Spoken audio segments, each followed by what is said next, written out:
The sun leaned heavy across the prairie, spilling its warmth over the tall grass that bent like a restless sea in the wind.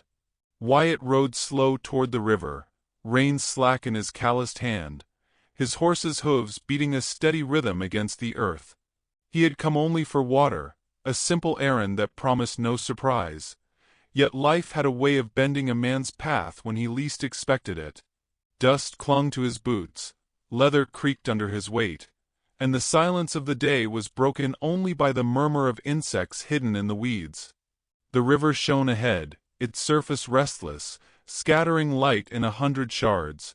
Wyatt dismounted, leading his horse by the bridle to the bank, crouching low to dip his canteen into the cool current. That was when he heard it, a sound so faint he might have mistaken it for the wind. A whisper, ragged and urgent, carried across the grass. He stilled, listening, head cocked. Again it came, the tremble of a woman's voice. His gaze swept the riverbank. At first he saw nothing but reeds swaying, and the flash of water birds darting low. Then his eyes caught movement. A figure crouched half-hidden among the cattails, shoulders hunched, dress torn and stained with dust. A young woman, no older than her early 20s, clutched her arms about herself as though holding her body together. She turned her face toward him, eyes wide, lips cracked. Her whisper trembled a second time, words fragile as glass. "They'll kill me if you don't help." Wyatt froze, the weight of her plea settling into him like a stone in deep water. He was not a man who sought entanglement. Solitude had long been his truest companion. Yet something in her face, fear shadowed with defiance, held him rooted. He straightened slowly, one hand resting against the hilt of his knife, not out of threat but habit, the other lifting palm open to show he meant no harm. She tried to stand, bracing on the reeds, but her body betrayed her. Her knees buckled and she staggered forward, catching herself on trembling hands. Shame flickered across her features as though collapsing were a confession of weakness. Wyatt stepped nearer, boots crunching the gravel, his shadow falling over her. He spoke at last, his voice rough from disuse. "You're hurt." She lifted her head, eyes narrowing with the instinct of a cornered animal. Don't take me back," she rasped. "Please." "I can't." Her breath caught, and her words broke like a dam. "They want to sell me. My husband's kin. They said I was no use now. Just property." The confession tore through the air, raw as an open wound. Wyatt's jaw tightened. He knew the cruelty of men, had seen it etched across broken backs and haunted eyes. But seeing it alive in her, young, trembling, yet still burning with enough spirit to flee, stirred something restless in him. He crouched, lowering himself to her level. "I'm not here to take you anywhere." His words were plain, stripped of comfort yet steady enough to anchor. He pulled a canteen from his saddle, holding it out. She hesitated before reaching with shaking hands. The water spilled down her chin as she drank too quickly, then slowed, her eyes never leaving his face as though searching for deceit. When she had finished, she pressed the canteen back with a whisper of gratitude. Wyatt noticed her wrists, red marks where rope or cruel fingers had bitten deep. Her dress, once floral, hung in tatters. A woman cast adrift by those meant to shelter her. He stood and extended his hand, palm open, calluses catching the light. She stared at it, suspicion and desperation wrestling across her features. For a long breath she did not move. Then, trembling, she placed her smaller hand in his, and he drew her gently to her feet. She swayed, nearly folding again, and he caught her by the elbow. The closeness startled them both. "Can you walk?" he asked quietly. Her nod was small, uncertain. "Far enough," she murmured, though her voice betrayed the lie. Wyatt guided her toward his horse, the animal shifting with unease at the scent of fear that clung to her. He steadied the reins, murmuring low to calm the beast, then turned to her. "I can ride you out of here." Safer than waiting. Her eyes searched the horizon, wide and hunted, as though expecting her in-laws to come crashing through the tall grass at any moment. The thought of climbing onto a stranger's horse, of trusting a man she had met minutes ago, seemed almost unbearable. Yet the river behind her offered no refuge, and the land stretched empty in every direction. Finally, she whispered, "If I go with you, will you keep me hidden?" Wyatt held her gaze. His silence was his answer, steady as a vow. She read it in his eyes, the kind of promise that needed no flourish. Slowly, she placed a hand on the saddle. He lifted her up with ease, the fragile weight of her body a sharp reminder of her hunger and exhaustion. Once seated, she clung to the horn, shoulders tight. Wyatt swung into place behind her, his arm brushing against hers as he gathered the reins. The nearness made her stiffen, but he kept his body angled away, giving her as much space as the saddle allowed. The horse shifted into motion, hooves pressing steady into the earth. The river receded behind them, its whisper lost to the wind. Ahead stretched the endless prairie, a world without mercy, but also without chains, if one knew where to look. Neither spoke for a long while. The air between them was heavy with unspoken fears, the rhythm of the horse their only language. At last, the woman turned her face slightly, voice breaking the silence. "My name," she faltered, then shook her head. "No. Not yet." Wyatt did not press her. Some truths needed time to unfold. He merely nodded, eyes fixed on the horizon. His grip on the reins was steady, but his mind wrestled with the weight of what he had chosen. He had come only for water. Now he carried another soul, and with her, a storm of danger. The sun dipped lower, casting long shadows across the grass. She leaned forward, weak from the day's torment, and for a fleeting moment let her head rest against the saddle horn. Wyatt glanced at her, his face unreadable, though his chest tightened with something he could not yet name. The prairie wind rose, carrying with it the faint echo of her earlier plea. "They'll kill me if you don't help." It lingered in the air as the horse carried them both away from the river's edge, leaving behind a question neither dared to answer, and a silence thick with what was yet to come. The cabin stood alone on the edge of the prairie, rough-hewn logs darkened by sun and years of weather. Wyatt led the horse into the yard, its hooves thudding against packed dirt. The woman sat slumped in the saddle, her face pale beneath a veil of dust. When he reached up to steady her, she stiffened, though her body lacked the strength to resist. He lifted her down gently, her weight little more than a shadow in his arms. For a moment her eyes flickered up at him, wary and questioning, as though she wondered whether she had leapt from one prison into another. Inside, the air carried the faint scent of pine smoke and leather. The cabin was bare, a single room lined with shelves of tools and tins. A narrow bed stood against the wall, its quilt worn thin by years of use. Wyatt set her on a wooden chair near the hearth, where the embers of last night's fire still glowed faintly. She drew her arms around herself, shrinking small, as if to take up as little space in his world as possible. He busied himself without words, pulling kindling from a crate, striking flint, coaxing new flame to life. The snap of firewood filled the silence, punctuated by the shift of her breath, shallow and uneven. When the fire caught, he turned to the shelf and took down bread, rough but filling, laying it on a tin plate before her.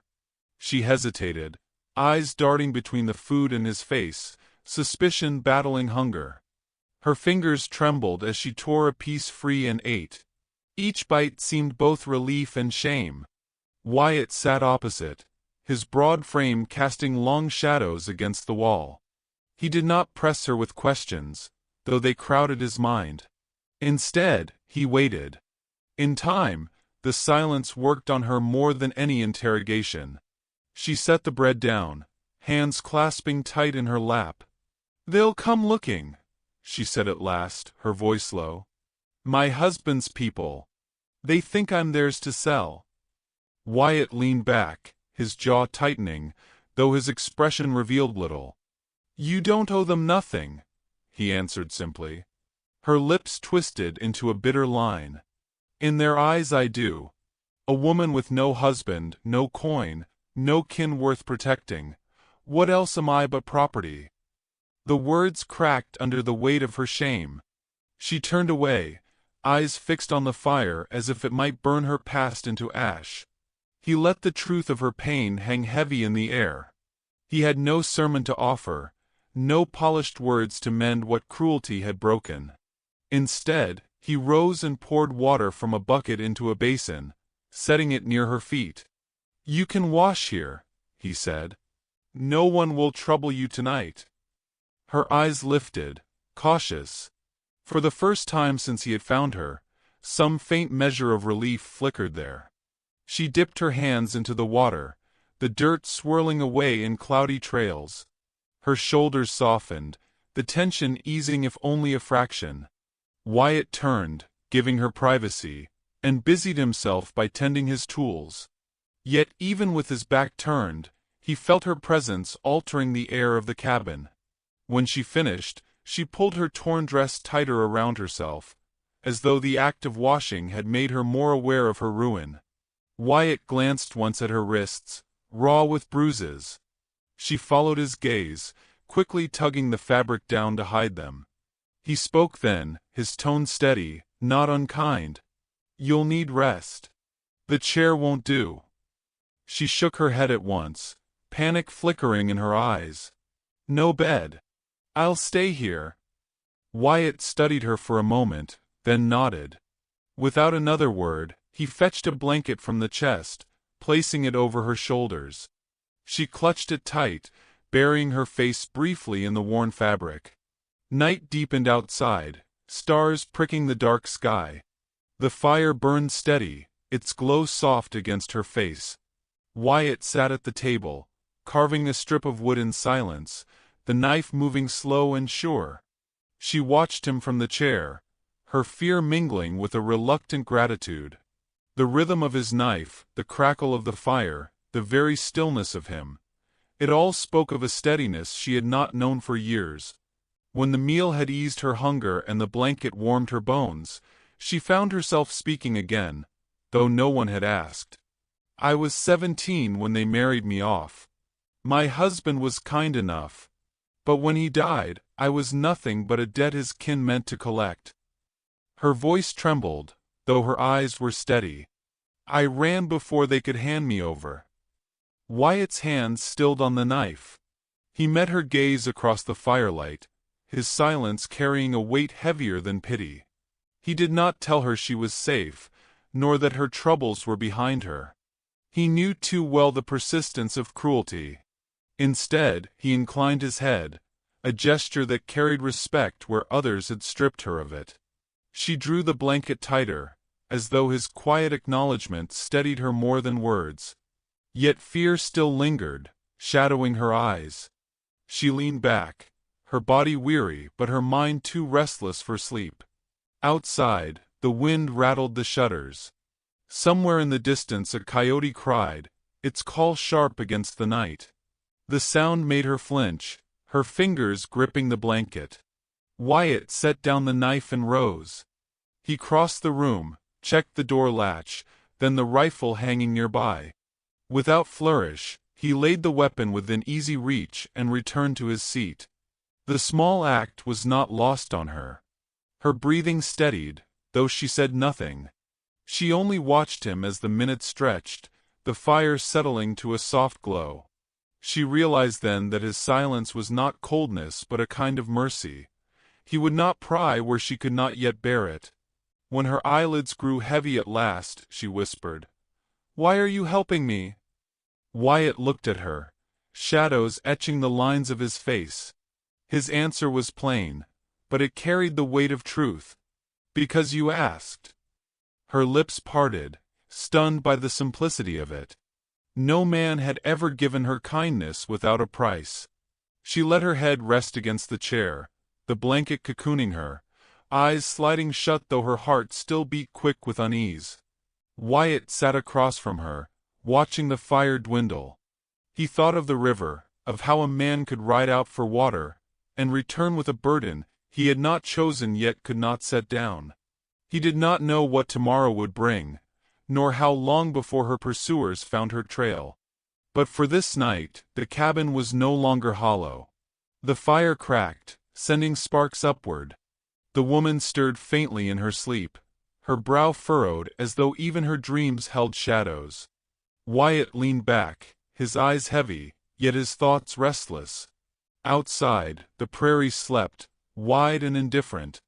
Inside, two lives had crossed by chance, now bound by a plea that would not easily fade. Dawn spilled pale gold across the prairie, seeping through the chinks of the cabin's log walls. Wyatt was already outside, hauling water from the well, his movements steady and deliberate. Inside, the woman stirred from her uneasy sleep. The blanket still cocooned her, carrying faint traces of his smoke and leather. For a moment, before memory rushed back, she felt safe. Then she remembered the world beyond the cabin walls, and her chest tightened with dread. She rose slowly, smoothing her dress though the fabric was too torn to disguise her poverty. At the small basin, she splashed water on her face. The cold startled her awake, and she studied her reflection in the rippling surface, eyes rimmed with exhaustion, skin bruised by more than flight. She wondered how long she could remain here before her presence became too heavy a burden. When Wyatt returned, he placed the filled bucket near the door. His eyes flicked toward her, not lingering long, but enough that she felt seen in a way that did not scald. "You'll need supplies," he said simply. "I've got to ride into town." Her heart lurched. Town meant eyes, whispers, danger. "I shouldn't be seen," she murmured. Wyatt nodded. "Then you'll stay here?" His tone carried no question, only certainty, as though his cabin were fortress enough. She wanted to protest, but fear silenced her. He saddled his horse, and within minutes, the steady thud of hooves faded into the morning haze. Alone, she paced the small cabin, nerves taut. The walls felt both shelter and prison. Every creak of timber made her flinch, certain someone had come. She clutched the blanket tighter, listening to the wind press against the shutters. Hours later, Wyatt returned with flour, salt, and cloth. Dust clung to his hat brim, and his face bore the faint strain of having walked through judgment.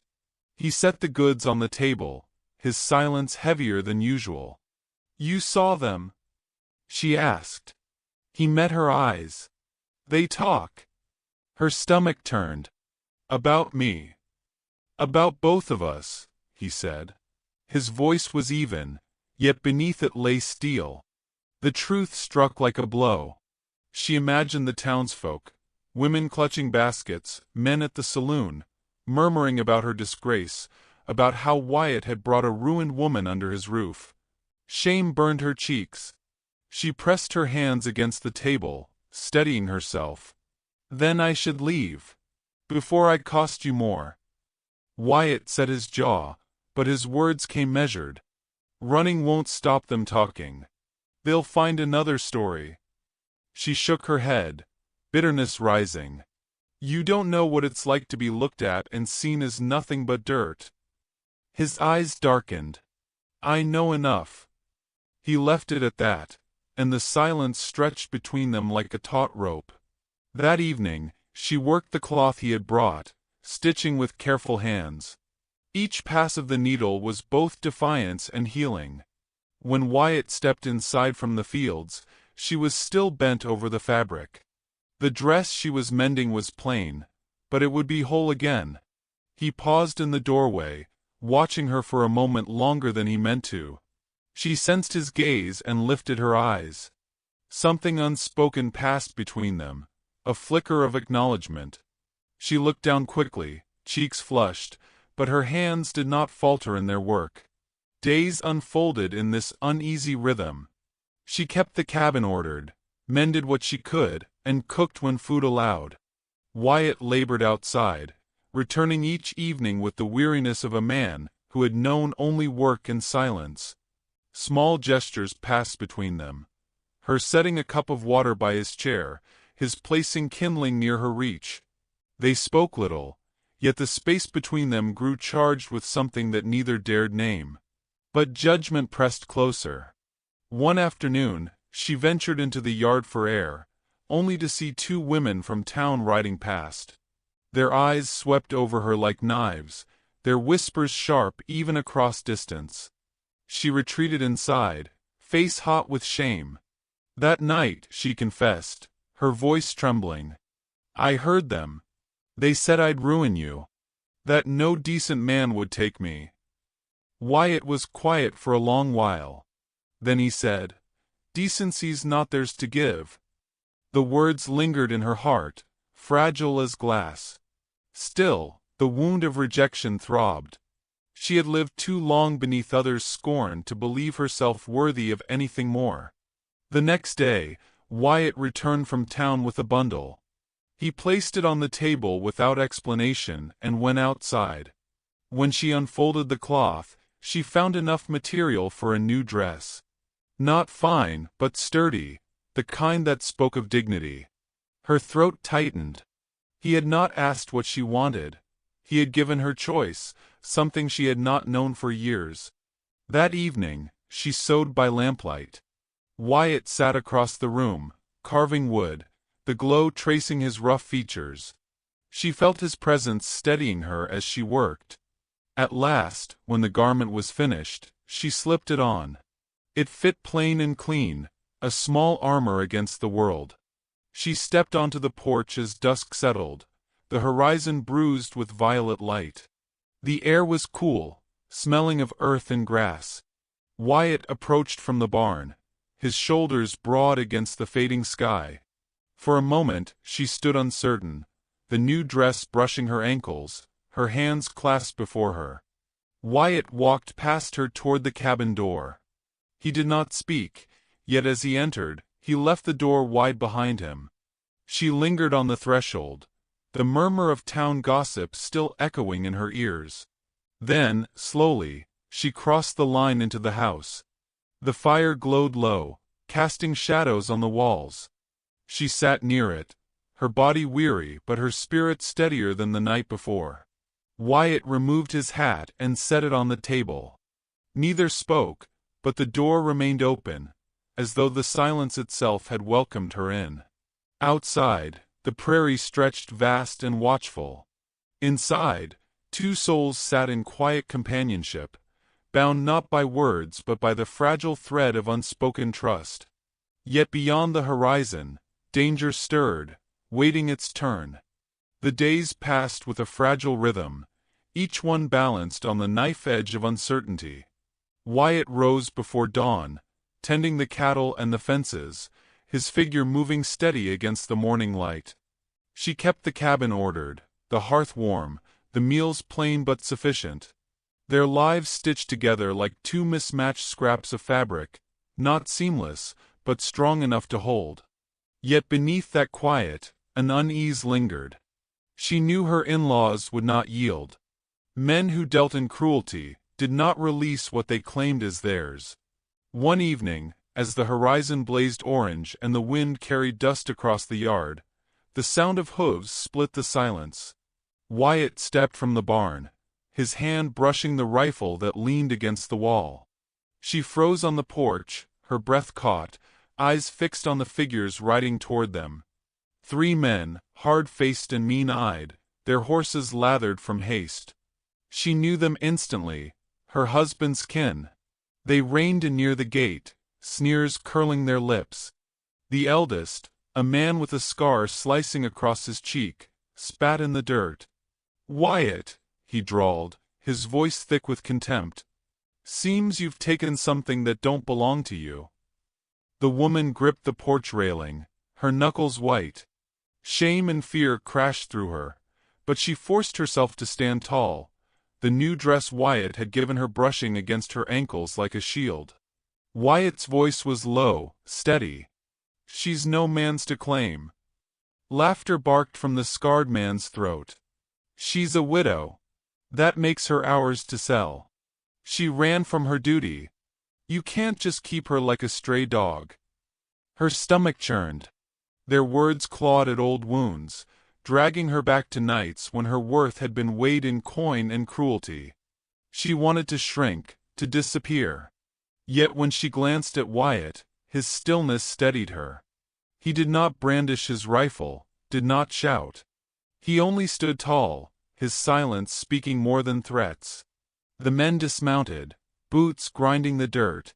One of them stepped closer, eyes raking over her with a vile hunger.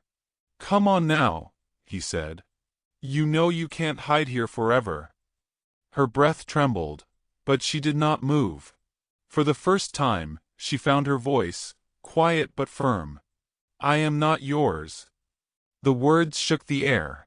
The men's laughter faltered, replaced by irritation. The scarred one snarled, "You think a dress and a stranger's cabin make you more than property? You've forgotten your place." Wyatt stepped forward, his frame casting a long shadow. He didn't lift his rifle, though it hung within reach. He didn't need to. His voice, calm as a steady river, carried all the weight necessary. "She's not leaving." For a moment, the yard held its breath. The men shifted, uncertainty flickering in their eyes.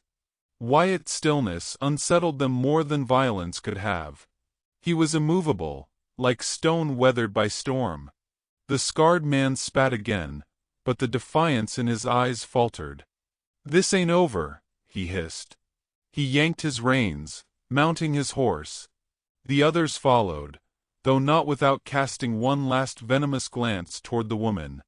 Dust kicked up as they rode away, their silhouettes swallowed by the fading horizon. She sagged against the railing, her body trembling from the weight of the moment. Wyatt turned, his gaze lingering on her. He set the rifle back against the wall and stepped onto the porch. For the first time, she did not flinch when he came near. Tears welled, spilling hot down her cheeks. "I was so sure they'd take me," she whispered. Wyatt shook his head. "Not while I'm standing." The words sank into her, quiet and unadorned, but they anchored her heart. She pressed her hand to her mouth, the sob that rose part fear, part relief. That night, the cabin's walls seemed smaller, the fire's glow more intimate. She sat on the hearth, her shoulders curved inward, the remnants of fear still clinging to her skin. Wyatt sat nearby, his hat discarded, his hands resting on his knees. Silence filled the room, but it was no longer empty. She broke it, her voice fragile. "When I ran, I thought I'd die alone in the fields. I never thought anyone would stand for me." Her eyes shone in the firelight, raw and searching. "Why do you?" Wyatt met her gaze, his expression unreadable, but his silence held a depth she had come to recognize. He didn't offer platitudes, didn't claim noble reasons. Instead, he shifted closer, placing his hat on the table, a gesture that meant he would not leave until the night was done. Her tears slowed. She drew a shaky breath and placed her hand lightly on his arm. The touch startled them both. His muscles tensed, then softened, as though he had been waiting for it without knowing. For her, it was the first act of trust she had offered in years. Outside, the wind rattled the shutters, but inside, the storm had broken. She leaned against the hearth, her head bowed, exhaustion pulling at her. Wyatt remained near, a sentinel in the firelight. Their silence thickened with the weight of all that had passed, yet beneath it pulsed the quiet beat of something new, fragile as spring grass after drought. When the fire burned low, she rose to spread a quilt on the floor rather than return to the chair. Wyatt watched but said nothing. As she settled, he adjusted the blanket so it covered her shoulders fully. The gesture drew another tear to her eye, softer this time, not born of fear but of unexpected kindness. She drifted toward sleep, her breathing evening out. Wyatt remained seated, the firelight carving shadows across his face. He knew the men would return, perhaps with more resolve, perhaps with violence. Tonight had been only a warning. But tonight had also revealed something else. The strength in her voice, the courage to claim herself free. The prairie outside stretched into darkness, vast and uncertain. Inside the cabin, a bond was forming, forged not by words but by defiance shared, by the small act of one hand resting on another. Tomorrow's dangers loomed, but tonight, they held to the fragile hope that neither would face them alone. Morning light spilled across the prairie, clear and sharp, washing the cabin in gold. Wyatt stepped from the barn, dusting his hands on his trousers, his gaze drifting toward the porch where she stood. Her hair fell loose, catching the sunlight, and the new dress brushed softly against her ankles. She looked both fragile and unyielding, as if she had been carved from survival itself. She met his eyes, then quickly looked away, as though the weight of being truly seen was too much to bear. Yet she did not retreat inside. She remained on the porch, steadying herself against the railing, her fingers clutching the worn wood as if holding fast to something she was only just beginning to claim. Wyatt crossed the yard, his steps slow, deliberate, the silence between them charged. He paused before her, close enough that she could feel the warmth of his presence. For a long breath, neither spoke. The prairie wind curled around them, carrying the scent of earth and grass, the faint cry of a hawk overhead. At last, Wyatt broke the silence, his voice low, rough as gravel yet unshakably steady. "I can't let you go." The words hung between them, plain but heavy, as if he had carried them in his chest too long. His eyes searched hers, not demanding, not pleading, only confessing. "I love you." Her lips parted, breath-catching. She had braced for many things in this life, scorn, cruelty, rejection, but not this. Tears welled, spilling down her cheeks, not from fear but from the ache of hearing something she had long thought herself unworthy to receive. She stepped forward, closing the fragile distance. Her hand rose, trembling, and rested against his chest, where his heart beat steady beneath rough cloth. Her voice faltered, barely more than a whisper. "No one's ever stood for me like you have." He covered her hand with his own, his touch firm, grounding. The silence around them deepened, yet it was no longer hollow. It was full, brimming with the promise of something new. The world seemed to pause. The sun climbed higher, the wind fell still, and for a breath it was only them. Two souls who had found each other on the edge of ruin, stitched together by mercy and defiance. She leaned her head against his chest, and he bowed his face toward her hair, eyes closing with a relief that bordered on prayer.